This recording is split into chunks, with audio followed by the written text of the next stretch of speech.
Morning second year commerce.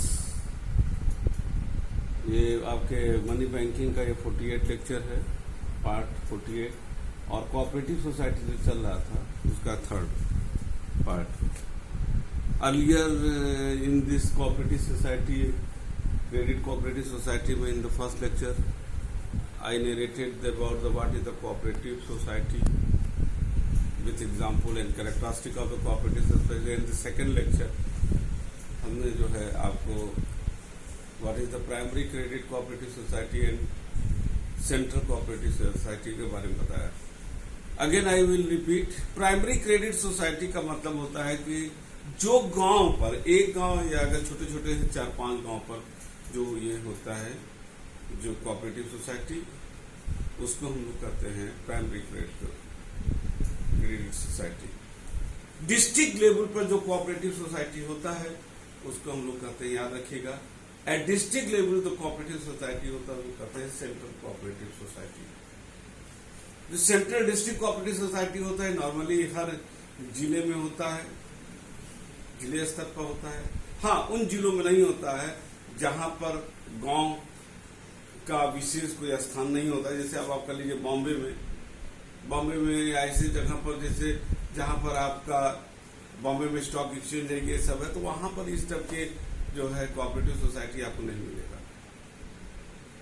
Primary cooperative society को financial assistance देता है सेंट्रल कोऑपरेटिव सोसाइटी,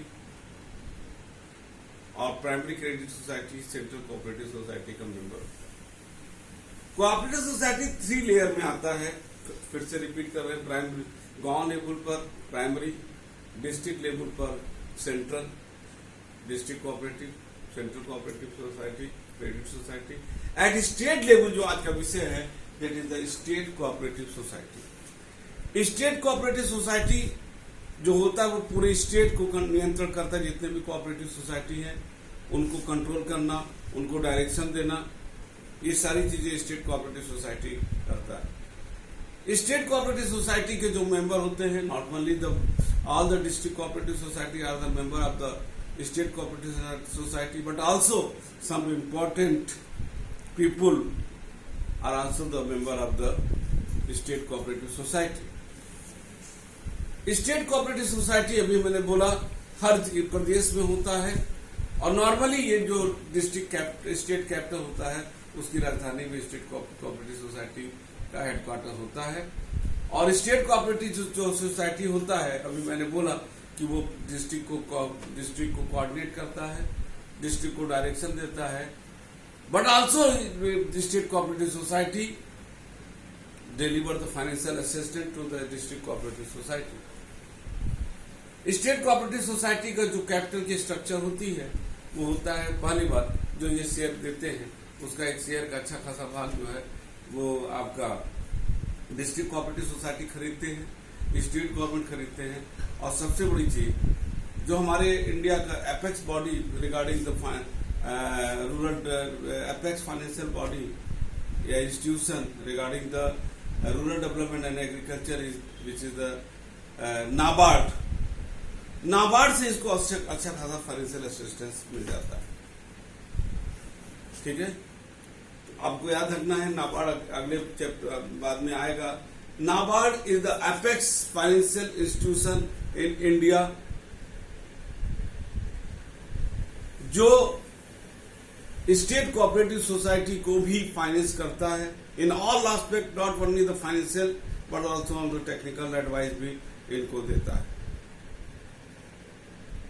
इसके अलावा स्टेट कोऑपरेटिव सोसाइटी जो होता है, इसका जो मुख्य काम करते हैं वो ऑल द, जैसे it is working just like the commercial bank. It except the deposit from the public but also lend the money to the public. ठीक है, इंटरेस्ट जो होता है इसमें आ जाए, this bank borrow money from the NABARD. मैंने बताया कि NABARD being the apex body deliver the financial assistance and technical assistance to the state cooperative society. State cooperative society can borrow the loan from the NABARD and lend the loan to the state cooperative society or district cooperative society. Interest rate very nominal rate, marginal rate पर ये interest उपलब्ध कराता है। Management में आपका जो है the board of director looks after the director policies of the working of the management state cooperative society. इसमें जो भी लोग होते हैं appointed by the cooperative department state and they are full time paid employ. Branches state cooperative bank usually open its branches only at such places where the no branch of either central cooperative bank or commercial bank exists. Function को हम एक point अलग अलग बोलते हैं। Function में the control on the district cooperative bank, इस district cooperative bank को कंट्रोल करता है। वर्किंग एजेंट ये रूरल क्रेडिट सोसाइटी और नाबार्ड के बीच में लिंक एस्टेब्लिश करता है। तीसरा, development of the feeling of the cooperation among the farmer and villager besides propagating the principle of the cooperative movement। ये लोगों के बीच में, ग्रामीणों के बीच में जो एक कोऑपरेशन, एक भाईचारा और एक जो सहयोग की भावना उसको प्रोपोगेट करता है, फैलाता है। चौथा है performance of various function in respect of the money transaction. Money transaction में ये मुख्य भूमिका निभाता है। द अचीवमेंट, इसको पढ़ लीजिएगा, ये अपना है। डीमेरिट में आते हैं। Demerit of the cooperative bank आपका जो है first, no recovery. Cooperative bank का एक जो मैंने देखा है, चाहे स्टेट हो चाहे डिस्ट्रिक्ट हो और चाहे प्राइमरी हो, इनका एनपीए जो नॉन प्रोडक्टिव एसेट्स है, यानी कि पैसा इनका बहुत डूब रहा है। कारण कुछ भी होगा, कारण हम लोग डिस्कस करेंगे बाद में इसके नेक्स्ट सेगमेंट में। पैसा इसका अच्छा खासा डूब जा रहा है और रिकवरी इसकी हो नहीं पा रही है। Second point, providing long term loan on the basis of the short term deposit. अब आप बताइए, ये तो total against the principles of the जो भी हमारे फाइनेंस का प्रिंसिपल है, सिद्धांत है। आप डिपॉजिट लेते हो शॉर्ट टर्म के लिए और उस शॉर्ट टर्म डिपॉजिट को अब लॉन्ग टर्म के लिए लोन दे देते हो। अब जब शॉर्ट टर्म, अब लॉन्ग टर्म जिसको लोन दिया वो तो मान लीजिए 1 साल के लिए आपने किसी से डिपॉजिट लिया और 5 साल के लिए उधार दे दिया। अब 1 साल बाद वो जो डिपॉजिट दिया वो तो लेने आएगा, आप पैसा कहां से दोगे उसको? इस टाइप की गलतियां जो बहुत ही बैंकिंग प्रिंसिपल के अगेंस्ट होता है, फाइनेंशियल मैनेजमेंट के अगेंस्ट होता है, ये करते हैं। उसका कारण भी यही है क्योंकि they are not following the banking principle, because still ये मार्च अप्रैल तक ये हमारे आरबीआई की डायरेक्ट अधीन में नहीं थे। ये तो अपने मनमाना ये करते थे, जबकि प्रिंसिपल ये कहता है कि फाइनेंस ऐसे करो कि एक पैसा आए वो रोटेट होकर दूसरे को चला जाए। तो आप किसी ने डिपॉजिट का पैसा दिया, फिर हमने उसको दिया, ये एक साइकिल बनता है। और यहां पर जब शॉर्ट टर्म वाला जो है आप दोगे और लॉन्ग टर्म इन्वेस्ट करोगे तो साइकिल टूटेगा, क्योंकि पैसा लॉन्ग टर्म वाला 5 साल बाद दे रहा है और मांगने वाला 1 साल बाद आ जा रहा है। कहां से दोगे? ये एक प्रॉब्लम खड़ी हो जाती थी, जिसकी वजह से बैंक का जो है डूबंत खाता बढ़ने लगा था और ये बार बार स्टेट गवर्नमेंट इसको जो है पैसे को इनको फीड करती थी। और वो पैसा कौन सा था? वो हम लोग का पैसा जो हम लोग टैक्स के रूप में गवर्नमेंट देते हैं, वो स्टेट कोऑपरेटिव सोसाइटी को वो फीड करने लगे। चौथा, providing loan to the people. लोगों को, ये जो इसके मेंबर हैं उससे बढ़कर ये आम लोगों को भी देने लगी बिना उनके एक स्टेटस को जाने। इनसफिशिएंट फाइनेंशियल मीन्स, इनके पास अपना जो स्रोत है वो कम है। उसके पीछे कारण था कि लोग कोऑपरेटिव सोसाइटी पर बहुत ज्यादा विश्वास नहीं करते। Making delay in the providing loan, कोई दिक्कत है। पॉलिटिकल प्रेशर इन डिलीवर, क्योंकि इसका मैनेजमेंट जो होता था वो लोकल लेवल पर एक बोर्ड ऑफ डायरेक्टर चुना जाता था, जिसमें उस जिले का किसी भी तरीके का जो व्यक्ति इन्फ्लुएंशियल है, बहुत ही पॉलिटिकल हैवी वेट है, वो आता था, डायरेक्टर और चेयरमैन होता था। और होता क्या था कि वो सिर्फ अपने लोगों को नियुक्ति करना, अपने लोगों को बिना उनके प्रोजेक्ट को स्क्रूटनी किए, बिना उसके गारंटी के, ठीक प्रॉपर गारंटी के उन लोगों को ये लोन देता था, और जिसका परिणाम होता था कि वो पैसा डूब जाता था।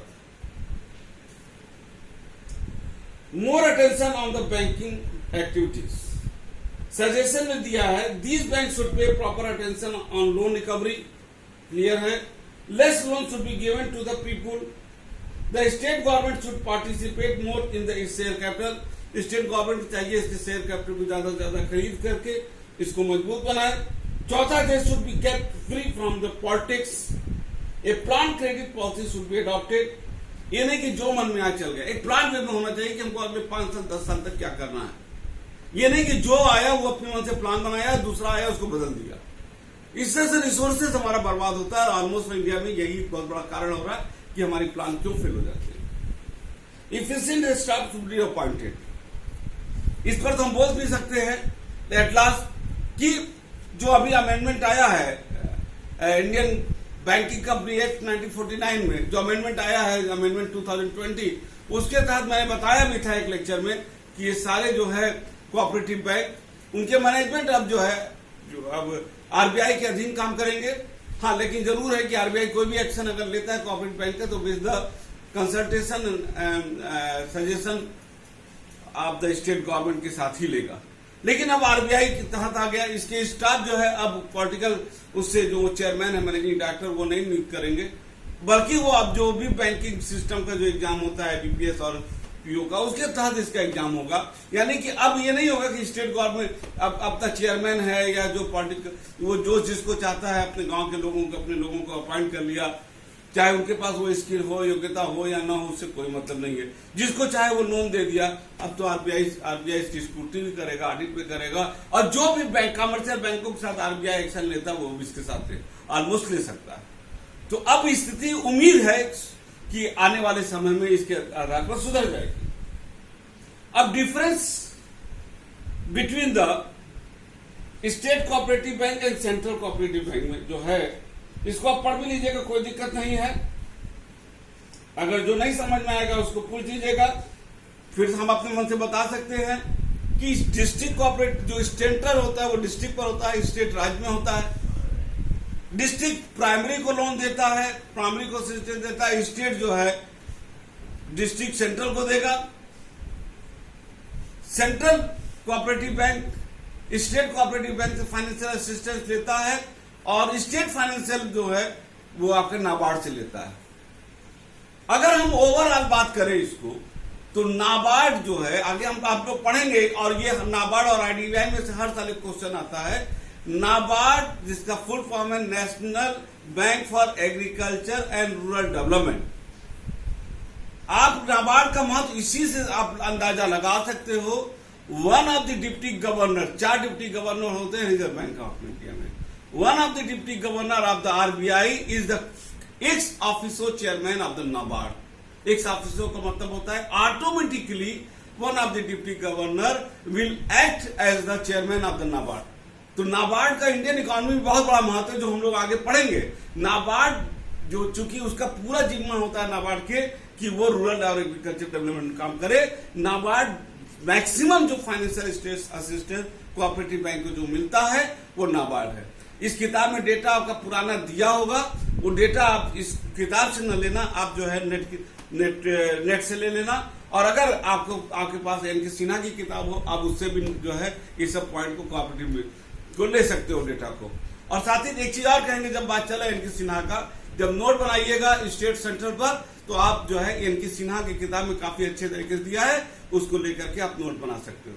तो आपके जितने भी कोऑपरेटिव सोसाइटी थे, अब प्राइमरी, सेंट्रल कोऑपरेटिव जिसको डिस्ट्रिक्ट लेवल पर होता है और स्टेट कोऑपरेटिव, हमने इसको पढ़ लिया है। आगे के क्लास में जो है हम लोग देखेंगे achievement of cooperative bank, defect और अदर जो पॉइंट है हम लोग उसको देखेंगे। और ये क्लास जो है आज ओवर करते हैं और अगले क्लास में हम लोग मिलेंगे। और घर पर रहिए, सेफ रहिए, सुरक्षित रहिए और गुड डे।